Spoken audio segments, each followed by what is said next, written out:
basta, ma serve anche il sacrificio. Serve anche il sacrificio, non basta sempre solo il talento.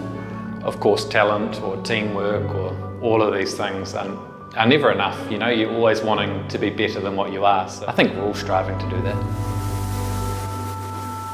Buongiorno, io sono Josh Jr.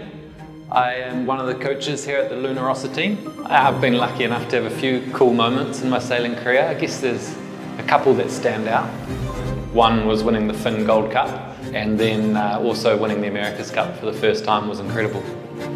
I think we've got a really interesting bunch of coaches who all complement each other really well. Jacopo's super clever and data driven. Simone's really good at working with the athletes and developing techniques, and Keko obviously brings that experience. So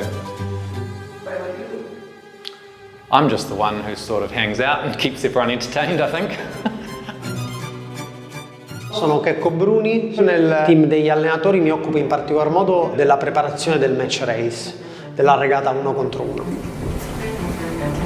Il successo a cui sono più legato è il titolo di campione del mondo nella classe laser nel 1994, ma soprattutto la Prada Cup a Auckland da timoniere di Luna Rossa è stato un momento veramente magico.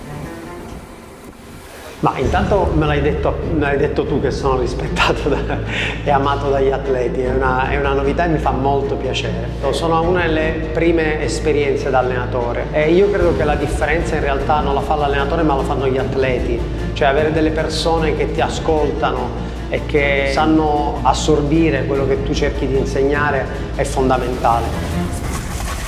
Sono Jacopo Plazzi Marzotto, mi occupo della gestione del sailing team, del coordinamento del progetto UFI Women. Fin da subito ho pensato questo è quello che voglio fare già da bambino, da lì ad arrivare fino a Luna Rossa, ho sempre rafforzato questo primo istinto. La mia regola d'oro, quello che ho provato a fare sempre, è essere sostituibile. Credo sia un modo per essere aperti e dare tutto quello che vedi o che impari a chiunque altro lavori con te. Sono Simone Salvà, la coppa scorsa seguivo il progetto Youth e il progetto Women. In questa coppa ovviamente il mio obiettivo personale è di fare uno step ulteriore. Sono principalmente in gommone per dare feedback il più possibile sulla parte tecnica.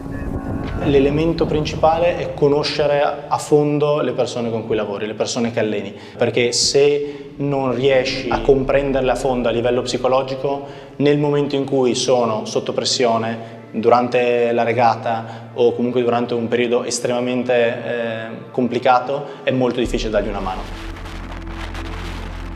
I think when you look at different people and what they bring to a team, I think everyone brings something slightly different. So some people bring, you know, enthusiasm or youth or excitement. Some bring a lot of technical knowledge. Some bring a lot of hard work. I think that mix within the team makes the team stronger. Luna Rossa ha investito e sta raccogliendo molto dai giovani. Non dimentichiamoci le vittorie di Barcellona e adesso molti dei nostri ragazzi più forti sono giovani. Abbiamo visto che questa Coppa qui hanno portato molta freschezza, nuove idee, sono comunque sempre atleti e persone molto disponibili a dare una mano in qualsiasi dipartimento e secondo me questo impatta non solo da un punto di vista di sailing team ma proprio in tutti i dipartimenti. E quello che mi impressiona è quando un ragazzo sale e nel giro di poco riesce già a costruirsi un feeling, sicuramente con l'aiuto dei numeri, che mi sembra quasi un feeling che potresti generare così velocemente su una barca normale, tra virgolette, una barca senza tutta questa strumentazione. L'unica lezione che mi sento di dare è di fare più esperienze possibile, non cascare nell'errore di non mi sento pronto per questo, non lo faccio. Mettersi in gioco, accettare che delle volte non sei il più preparato, ma il bagaglio di insegnamenti che metterai da parte è comunque prezioso per la tua carriera. Why do you think it is the best sailor in the world for winning the America's Cup? Why? Why? Because it's the most prestigious, with the most history, the most excitement, the most intrigue. It's the hardest thing to win in sport, in sailing in particular. Why would you not want to try and win it?